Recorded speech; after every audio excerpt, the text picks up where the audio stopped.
Ketika sebuah bangunan sekolah dasar rusak parah hingga nyaris rubuh, mirisnya tidak ada lagi ruangan membuat seluruh murid harus belajar di satu ruang kelas yang memprihatinkan. Dan yang tanggung jawab pemerintah untuk tidak sekedar membebaskan biaya pendidikan, namun bagaimana mengelola pendidikan di tanah air yang menjadi lembaga yang bersikap memiliki ruang mulai masa depan yang lebih baik. Kualitas pendidikan menentukan masa depan bangsa, dikatakan oleh Insinyur Soekarno.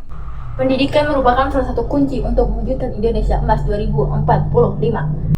Namun di Indonesia, keterbatasan akses pendidikan masih menjadi masalah yang menghambat perkembangan bangsa. Di daerah terpencil dan terselasi, akses terhadap sekolah seringkali kesulitan karena keterbatasan infrastruktur transportasi. Berdasarkan data BPS, Badan Pusat Statistik, didapatkan hasil survei bahwa banyaknya generasi muda Indonesia tidak melanjutkan pendidikan sampai ke perguruan tinggi.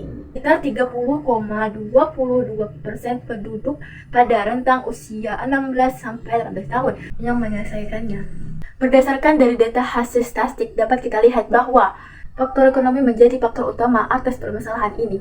Menurut Undang-Undang Nomor 20 Tahun 2003 Pasal 5 Ayat 5 yang berbunyi, setiap warga negara berhak mendapatkan kesempatan untuk meningkatkan pendidikan sepanjang hayat. Maka dari itu, saya akan membuat program yang bernama APAS, yaitu Akses Pendidikan yang Berkualitas. Logo di atas adalah logo saya buat sendiri, yaitu logo APAS Akses Pendidikan yang Berkualitas. Jika saya terpilih menjadi anggota DPRI, saya akan mengaitkan program APAS dengan 3 fungsi DPRI, yaitu fungsi legislasi, fungsi anggaran, dan fungsi pengawasan. 1. Fungsi legislasi. Jika saya terpilih menjadi anggota legislator, saya akan membuat undang-undang tentang APAS, agar akses pendidikan bisa berubah menjadi lebih baik. Saya akan melakukan perubahan dengan akses pendidikan yang terbatas menjadi akses pendidikan yang tidak terbatas. Dengan begitu, akses pendidikan bisa berubah menjadi akses pendidikan yang berkualitas. 2.